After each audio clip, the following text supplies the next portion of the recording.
مفتی شعیب اللہ خان صاحب کے بیانات کے لیے مفتی صاحب کے آفیشیل چینل کو سبسکرائب کریں اور زیادہ سے زیادہ شیئر کریں۔ الحمدللہ رب العالمین والصلاة والسلام علی سید الانبیاء والمرسلین وعلی آلہ وصحبہ اجمعین، اما بعد، وبالسند المتصل منا الى الشیخ الامام الهمام الحافظ الحجة امیر المؤمنین فی الحدیث ابی عیسیٰ محمد بن عیسیٰ بن ثورة الترمذی رحمہ اللہ تعالی انہ قال باب ما جاء فی من سمع النداء فلا يجیب، وبه قال حدثنا هناد قال حدثنا وكيع عن جعفر بن برقان عن يزيد بن الأصم عن أبي هريرة رضي الله تعالى عنه وعنهم عن النبي صلى الله عليه وسلم قال لقد هممت أن آمر فتيتي أن يجمعوا حزم الحطب ثم آمر بالصلاة فتقام ثم أحقر على أقوام لا يشهدون الصلاة. وفي الباب عن ابن مسعود وأبي الدرداء وابن عباس ومعاذ بن أنس وجابر رضي الله عنهم.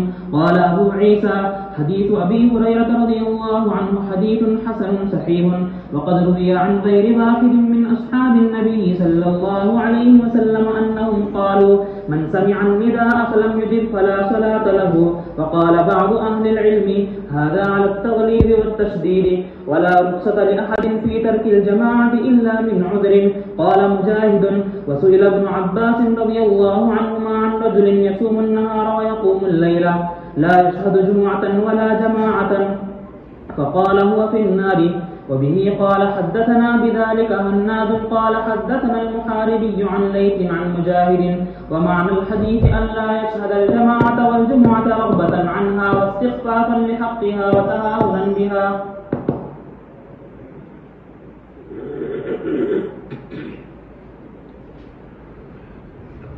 بسم اللہ الرحمن الرحیم، الحمد للہ رب العالمین والصلاة والسلام علی اشرف الانبیاء وسید المرسلین وعلی آلہ وصحبہ اجمعین، اما بعد. باب ما جاء فی من یسمع النداء فلا یجیب. یہ باب اس آدمی کے بارے میں ہے جو اذان سنتا ہے لیکن جواب نہیں دیتا. جواب دو قسم کا ہوتا ہے، ایک جواب اذان کا قولی جواب اور دوسرا جواب فعلی جواب. قولی جواب تو یہ ہے کہ اذان میں جو الفاظ کہے جاتے ہیں سننے والا انہی الفاظ کو دہرائے، جیسے کہ اس سے پہلے حدیث گزر گئی اور اس کی فضیلت بھی آپ نے سن لی کہ مؤذن جو کہتا ہے انہی الفاظ کو دہرائے، اللہ اکبر اشہد ان لا الہ الا اللہ اشہد ان لا الہ الا اللہ وغیرہ. لیکن یہاں پر مراد قولی جواب نہیں ہے بلکہ فعلی جواب ہے. اور فعلی جواب کا مطلب یہ ہے کہ اذان سننے کے بعد عملی طور پر اس کا جواب دے، یعنی اس کو قبول کر لے. اور قبول کرنے کا مطلب یہ ہے کہ وہ نماز کو آئے، جماعت میں شامل ہو جائے، اس سے کہ مؤذن پکارتا ہے اور بلاتا ہے حی علی الصلاۃ حی علی الفلاح، لہذا اس کا جواب یہی ہے. جیسے انگریزی میں کہتے ہیں ریسپانس کرنا. ریسپانس کرنے کا مطلب ہے وہ جو بول رہا ہے اس پر عمل کرے، اس کے مطابق ہو جائے.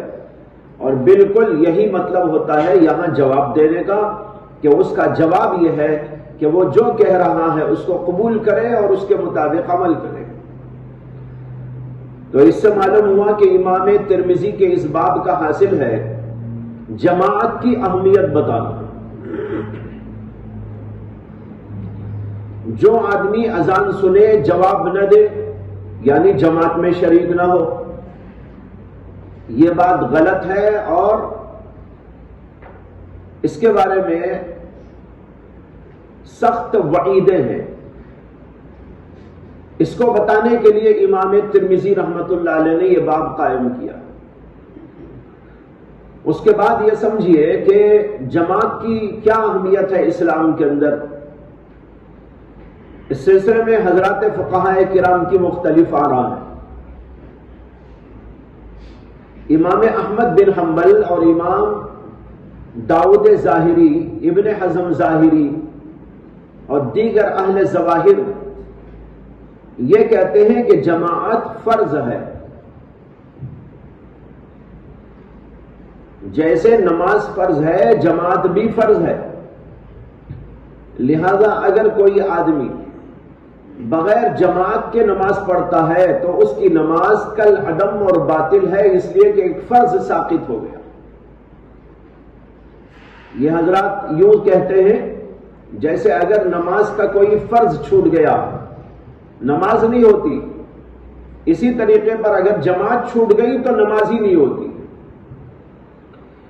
امام ترمذی رحمت اللہ علیہ نے ان لوگوں کا قول یہاں نقل کیا ہے، وَقَدْ رُوِيَ عَنْ غَيْرِ وَاحِدٍ مِّنْ أَصْحَابِ النَّبِيِّ صلی اللہ علیہ وسلم أَنَّهُمْ قَالُوا مَنْ سَمِعَ النِّدَاءَ فَلَمْ يُجِبْ فَلَا صَلَاةَ لَهُ، جو آدمی اذان سنے لیکن جواب نہ دے یعنی جماعت میں شامل نہ ہو، فَلَا صَلَاةَ لَهُ، اس کی نماز ہی نہیں ہے، وہ کل عدم ہے۔ یہ وہی لوگ ہیں جو یہ کہتے ہیں کہ جماعت فرض ہے۔ امام ترمذی نے یہاں اصحاب النبی کا ذکر کیا ہے کہ بے شمار صحابہ نے یہ بات کہی ہے، لیکن صحابہ میں کس کا یہ قول ہے انہوں نے اس کا ذکر نہیں کیا۔ لیکن ہمیں بھی کوئی ایسا قول حضرات صحابہ کا نہیں ملا کہ اس قول کو بلا کسی تعویل کے اس بات پر محمول کیا جا سکتا ہو۔ ہاں البتہ حضرت ابن عباس کا ایک قول یہاں پر ذکر کیا ہے امام ترمذی نے آگے چل کر، سئل ابن عباس عن رجل يصوم النهار ويقوم الليل لا يشهد جمعة ولا جماعة، ایک آدمی صائم اللیل ہے، ایک آدمی صائم النہار ہے، قائم اللیل ہے، رات بھر عبادت کرتا ہے، دن بھر روزے رکھتا ہے، لیکن جمعہ جماعت میں شامل نہیں ہوتا۔ ابن عباس نے کہا ہوا فی النار، وہ دوزخ میں ہے، وہ دوزخی آدمی ہے۔ یہ قول ہو سکتا ہے کہ امام ترمذی جو بتا رہے ہیں کہ بعض صحابہ سے یہ بات مروی ہے کہ یہ فرض ہے، یہ قول اس کے اوپر محمول کیا جائے، لیکن خود امام ترمذی نے آگے اس کی جو تفسیر کی ہے وہ اس پر منطبق نہیں ہوتی۔ انہوں نے آگے کہا وَمَعْنَى الْحَدِيثِ أَلَّا يَشْهَدَ الْجَمَاعَةَ وَالْجُمُعَةَ رَغْبَةً عَنْهَا وَاسْتِخْفَافًا بِحَقِّهَا وَتَهَاوُنًا بِهَا، یہ کہہ رہے ہیں کہ ابن عباس کے اس قول کا مطلب یہ ہے کہ جو آدمی جمعہ جماعت میں شریک نہیں ہوتا، جمعہ کو اور جماعت کو ہلکا سمجھ کر اس کا استخفاف کرتے ہوئے، یعنی اس کو ہلکا اور معمولی سمجھتے ہوئے، گویا کہ یہ کفر کے درجے کی بات ہو گئی۔ جو آدمی اس طرح کرتا ہے اس کے بارے میں ابن عباس یہ کہہ رہے ہیں کہ وہ جہنمی ہے۔ تو جب تفسیر اس کی یہ ہے تو ظاہر بات ہے کہ وہ بات اس سے حاصل نہیں ہو سکتی جس کا ذکر یہاں پر ہو رہا ہے۔ بہرحال یہ تو نہیں معلوم ہو سکا کہ وہ صحابہ کون ہیں جو یہ قول کہتے ہیں۔ البتہ ان لوگوں کی بات جیسے امام احمد بن حنبل اور امام داؤد ظاہری اور ابن حزم ظاہری اور دیگر اہل ظواہر، ان کا قول میں نے نقل کیا ہے کہ یہ لوگ کہتے ہیں کہ جماعت جو ہے فرض ہے اور بغیر جماعت کے پڑھنے والے کی نماز نہیں ہوتی۔ دوسرا قول اس سلسلے میں یہ ہے کہ جماعت واجب ہے، جماعت واجب ہے۔ اور تیسرا قول یہ ہے کہ جماعت سنت ہے، یعنی سنت مؤکدہ۔ واجب اور سنت مؤکدہ قریب قریب ہی ہوتے ہیں، اس لیے بعض لوگوں نے واجب لکھا ہے تو بعض لوگوں نے سنت مؤکدہ لکھا ہے۔ علماء احناف کے یہ دونوں قول ملتے ہیں، بعض علماء احناف نے واجب کا اور بعض علماء احناف نے سنت کا قول لکھا ہے۔ اور جمہور ائمہ بھی اسی کے قائل ہیں، جن میں امام شافعی بھی ہیں، امام مالک بھی ہیں، امام سفیان ثوری بھی ہیں، اور امام اوزاعی بھی ہیں، اور بہت سارے حضرات ہیں۔ یہ سب حضرات یہ کہتے ہیں کہ جماعت سنت مؤکدہ یا واجب ہے۔ یہ دونوں قول بازو بازو اور لگے بندے ہیں۔ تو گویا کہ یہ قول اس کے اندر فرض کا ہے اور دوسرا قول اس کے اندر سنت یا واجب ہونے کا ہے۔ جو حضرات یہ کہتے ہیں کہ یہ فرض ہے وہ بھی، اور جو حضرات کہتے ہیں کہ یہ مؤکد سنت ہے وہ بھی، استدلال اسی حدیث سے کرتے ہیں جو باب کے اندر ہے۔ دونوں کی دلیل یہی حدیث ہے۔ کیا حدیث ہے؟ ابو ہریرہ رضی اللہ عنہ سے روایت ہے کہ نبی اکرم صلی اللہ علیہ وسلم نے فرمایا، لقد هممت ان آمر فتيتي ان يجمعوا حزم الحطب ثم آمر بالصلاة فتقام ثم احرق على اقوام لا يشهدون الصلاة۔ اللہ کے نبی نے فرمایا، لقد هممت، میں نے یہ ارادہ کیا ہے، ان آمر فتیتی، کہ میں اپنے جوانوں کو حکم دوں، ان یجمعوا حزم الحطب، کہ وہ لکڑیوں کی گٹھریاں جمع کرے۔ حزمہ کی جمع حزم یعنی گٹھریاں، حطب کے معنی لکڑیاں، یعنی جلانے کی لکڑیوں کو حطب کہا جاتا ہے۔ لکڑیوں کی گٹھریوں کو جمع کرے، ثم آمر بالصلاۃ، اور پھر میں کسی آدمی کو نماز پڑھانے کا حکم دے دوں، فتقام، اور نماز پڑھائی جائے، نماز کھڑی کر دی جائے، ثم احرق، پھر میں آگ لگا دوں، علی اقوام لا یشہدون الصلاۃ، ان لوگوں کے اوپر جو لوگ کہ جماعت میں شریک نہیں ہوتے۔ یہ ہے حضور صلی اللہ علیہ وسلم کا ارشاد۔ اس کے اندر یہ آیا ہے کہ میرا ارادہ یہ ہوتا ہے، میرا جی یہ چاہتا ہے کہ لکڑیوں کا سوختہ جمع کروں، اور پھر اس کے بعد جماعت کھڑی کرنے کے لیے یہاں مسجد میں حکم دے دوں، اور جو لوگ مسجد کو نہیں آ کر گھر میں ہی ہیں وہاں جا کر ان کے گھروں میں آگ لگا دوں۔ اس سے معلوم ہو رہا ہے کہ یہ بہت تاکیدی حکم ہے۔ اس تاکیدی حکم کے بارے میں علماء میں سے بعض لوگ یہ سمجھتے ہیں کہ اس سے مراد فرض درجہ ہے، دوسرے حضرات کہتے ہیں کہ یہ اہم ہے لیکن فرض نہیں ہے۔ یہ ہے اختلاف، اور دونوں حضرات نے اسی کو دلیل بنایا۔ جو حضرات کہتے ہیں کہ یہ فرض ہے، وہ کہتے ہیں کہ اگر یہ فرض نہ ہوتا تو اللہ کے نبی علیہ الصلوۃ والسلام جلانے تک کی بات کیوں کہتے ہیں؟ میں ان لوگوں کے گھروں کو آگ لگا دینا چاہتا ہوں۔ ظاہر بات ہے یہ ایسی ہی چیز کے ترک پر ہو سکتا ہے جو کہ فرض کی قبیل سے ہو، اور جو فرض کی قبیل سے نہیں ہے اس کے لیے اتنی بڑی بات تو نہیں کہی جا سکتی۔ اس لیے یہ حضرات اسی سے فرضیت پر استدلال کرتے ہیں، اور دوسرے حضرات اس کا جواب یہ دیتے ہیں کہ اللہ کے نبی کے دل میں تو آئی بات لیکن عمل تو آپ نے نہیں کیا۔ اگر یہ فرض ہوتا تو اللہ کے نبی کو کیا چیز مانے تھی؟ آپ کر دیتے، لیکن اللہ کے نبی علیہ الصلوۃ والسلام نے ایسا کیا نہیں۔ یہ بات اس بات کی دلیل ہے کہ اہمیت تو بتائی ہے اللہ کے نبی نے، لیکن فرض کا درجہ اس کا نہیں ہے۔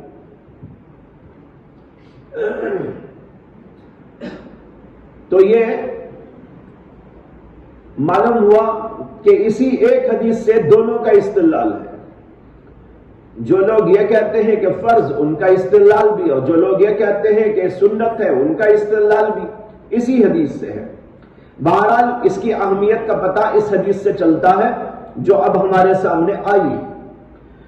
قال ابو عیسیٰ وفی الباب عن عبد اللہ بن مسعود وابی الدرداء وابن عباس ومعاذ بن انس وجابر قال ابو عیسیٰ حدیث ابی ہریرہ حدیث حسن صحیح وقد روی عن غیر واحد من اصحاب النبی صلی اللہ علیہ وسلم انہم قالوا من سمع النداء فلم یجب فلا صلاۃ له وقال بعض اہل العلم هذا على التغلیظ والتشدید. کہتے ہیں کہ یہ جو آیا ہے فلا صلاۃ له، بعض لوگوں کا قول، یہ بات میں نے شروع میں عرض کی آپ کے سامنے کہ صحابہ کا کوئی ایسا قول نظر سے نہیں گزرا جو بلا تعویل یہ بات بتاتا ہو کہ یہ فرض ہے. جتنے اقوال ہیں ان میں تعویل کی گنجائش ہے، اور خود امام ترمذی تعویل کر رہے ہیں. لا صلاۃ له کا جملہ اگر لے لیں تو یہ بات ثابت ہوتی ہے کہ جماعت میں شریک ہونا فرض ہے. شریک نہیں ہوا تو نماز ہی نہیں ہوئی. لیکن اس میں تعویل کی گنجائش ہے. تعویل کیا ہے؟ بعض اہل علم کہتے ہیں ھذا علی التغلیظ والتشدید، یہ تغلیظ و تشدید پر محمول ہے. یعنی لا صلاۃ کا جو لفظ بعض صحابہ سے منقول ہے یہ انہوں نے سختی اور تغلیظ بتانے کے لیے بیان کیا تھا، ورنہ تو نماز اس کے بغیر ہو جاتی ہے. یہ فرض نہیں ہے، ہو جاتی ہے. لیکن تشدیداً و تغلیظاً و توبیخاً و زجراً ان حضرات نے یہ الفاظ استعمال کیے. جیسے کہ وہ احادیث آپ نے پڑھی کہ اللہ کے نبی علیہ الصلوۃ والسلام نے فرمایا لا صلاۃ لجار المسجد الا فی المسجد. جو مسجد کے بازو رہتا ہے، پڑوس، اس کی مسجد، اس کی نماز نہیں ہوتی مگر مسجد میں. اب یہاں بھی آیا لا صلاۃ، نماز نہیں ہوتی. یہاں بھی تعبیر یہ ہے کہ کامل نہیں ہوتی، ورنہ تو نماز ہو جاتی ہے، ناقص ہوتی ہے، کامل نہیں ہوتی. یہ اس کا مطلب ہے. اسی طریقے پر یہاں بھی تعبیر کر رہے ہیں کہ یہ تغلیظ و تشدید پر محمول ہے. اس لیے ان سے فرضیت پر استدلال کرنا مشکل ہے کہ ان کے اندر تعویل کی گنجائش موجود ہے. اس لیے اکثر بیشتر علماء اور جمہور علماء نے سنیت مؤکدہ کا قول کیا ہے، جیسے کہ میں نے عرض کر دیا. آگے کہتے ہیں وَلَا رُخْصَةَ لِأَحَدٍ فِي تَرْكِ الْجَمَاعَةِ إِلَّا مِنْ عُذْرٍ. اور کسی بھی آدمی کو ترک جماعت کی اجازت نہیں مگر عذر سے. بنا عذر جماعت چھوڑنے کی اجازت نہیں ہے. جماعت کے ساتھ نماز پڑھنے کا تاکیدی حکم دیا گیا ہے، اور اس کی فضیلت بھی بیان کی گئی ہے. اور فضیلت اتنی بیان کی گئی کہ 27 درجے زیادہ ثواب یا 25 درجے زیادہ ثواب ملتا ہے. یہ فضائل بھی بیان کیے گئے اور تاکیدات کی گئی. ان تاکیدات کی روشنی میں ثابت ہوتا ہے کہ جماعت کی بڑی اہمیت ہے. جماعت کے اندر شرکت کے ساتھ نماز پڑھنا چاہیے اور بغیر کسی عذر کے چھوڑنا نہیں چاہیے. عذر کیا ہے؟ ایک مستقل بحث ہے جو حضرات فقہا نے کی ہے. علامہ شامی نے اپنی کتاب رد المحتار کے اندر 27 قسم کے آزار بیان کیے ہیں. 27 آزار. ان میں سے جیسے بارش کا ہو جانا، کیچڑ کا ہونا، طبیعت کا خراب ہونا، وغیرہ وغیرہ بہت سارے آزار ہیں. 27 آزار انہوں نے گنائے ہیں وہاں. ان آزار میں سے کوئی عذر کسی کو ہو تو اس عذر کی بنیاد پر وہ جماعت میں شریک نہ ہو تو ٹھیک ہے. اور اگر وہ عذر نہیں ہے جو 27 آزار بیان کیے گئے ہیں ان میں سے کوئی، تو پھر اس کے لیے کوئی رخصت نہیں ہے، اس کے لیے اجازت نہیں ہے، اس کو جماعت میں آ کر شریک ہونا چاہیے. جو آزار ہے ان میں سے ایک عذر بہت دور ہونا بھی ہے. مسجد کا بہت دور ہونا، جہاں پر جانا آنا وغیرہ مشکل ہوتا ہے. جیسے کئی کلومیٹر بعض علاقے ہیں وہاں آپ کو مسجد ہی نہیں ملے گی، بہت دور جانا پڑے گا، 2 کلومیٹر 4 کلومیٹر کوئی 5 کلومیٹر.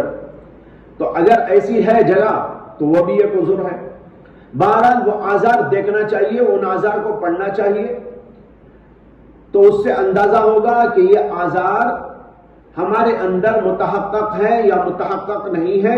اگر وہ آزار میں سے کوئی عذر متحقق ہے تو اجازت ہو سکتی ہے، ورنہ تو اجازت نہیں، جماعت کے اندر شریک ہونا چاہیے۔ اس کو کہا امام ترمذی نے لا رخصت لأحد فی ترک الجماعت الا من عذر۔ وقال مجاہد، اور امام مجاہد کہتے ہیں وسئل ابن عباس عن رجل يصوم النهار ويقوم الليل، ابن عباس رضی اللہ عنہ سے پوچھا گیا اس آدمی کے بارے میں جو آدمی کے دن بھر روزہ رکھتا ہے، رات بھر نماز پڑھتا ہے، لا یشہد جمعۃ ولا جماعۃ، اور جمعہ میں بھی شریک نہیں ہوتا، جماعت میں بھی شریک نہیں ہوتا، انہوں نے کہا ہوا فی النار، وہ دوزخ میں۔ جمعہ و جماعت میں شرکت نہ کرنا یہ اتنا بڑا خطرناک گناہ ہے کہ اس کی وجہ سے وہ جہنم رسید ہوگا، یہ کہا ابن عباس نے۔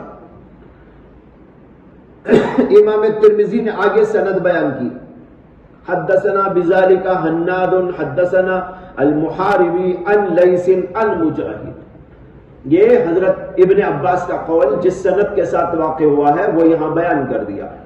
اس کے بعد امام ترمذی نے امام حضرت عبداللہ بن عباس کے اس قول کی تشریح کی، انہوں نے کہا ومعنى الحدیث، حدیث کا معنی یہ ہے، یعنی ابن عباس کی حدیث کا معنی اللہ یشہد الجماعت والجمعۃ رغبۃ عنہا، وہ کسی عذر کی وجہ سے نہیں آ رہا ہے، کسی عذر کی وجہ سے نہیں، بلکہ جماع اور جماعت میں وہ شریک نہیں ہوتا، رغبۃ عنہا، اس سے اعراض کرتے ہوئے، اس سے اعراض کرتے ہوئے، واستخفافا بحقیہ، اور اس کے حق کو ہلکا سمجھتے ہوئے، وتہاونا بہا، اور اس سے تہاون کرتے ہوئے، یعنی حقیر جانتے ہوئے۔ تہاون کے معنی حقیر سمجھنا، استخفاف کے معنی بھی تقریباً وہی ہے، یہ دونوں گویا ہم معنی لفظ ہیں، استخفافاً و تہاوناً، یعنی اس کو ہلکا و حقیر سمجھتے ہوئے نہیں آتا ہے تو کہتے ہیں یہ ہے کہ وہ جہنم رسید ہوگا۔ تو معلوم ہوا کہ ابن عباس کا یہ جو قول ہے کہ وہ جہنم رسید ہے، یہ اس صورت میں ہے جبکہ وہ اس سے استخفاف کرتا ہو، اس کو ہلکا سمجھتا ہو، اس کو حقیر سمجھتا ہو، اور اس صورت کے اندر تو ظاہر ہے کہ اس سے تو کفر لازم آتا ہے، اور کافر آدمی تو جہنم ہی میں جائے گا، کافر کے لیے ہی اللہ نے جہنم بنائی ہے۔ اس لیے ابن عباس کے قول کا یہ مطلب ہوا۔ معلوم ہوا کہ ہمارے مسئلے سے اس کو تعلق نہیں ہے، جو ہمارا مسئلہ ہے اس سے اس کو تعلق نہیں ہے، اس لیے کہ ابن عباس کا یہ قول اس آدمی کے بارے میں ہے جو تہاون کرتا ہے اور حقیر اور جو ہے معمولی سمجھ کر، ہلکا سمجھ کر شریک نہیں ہوتا، اور یہاں وہ صورت مراد نہیں ہے جس کے اوپر علماء کرام یہاں بحث کر رہے ہیں۔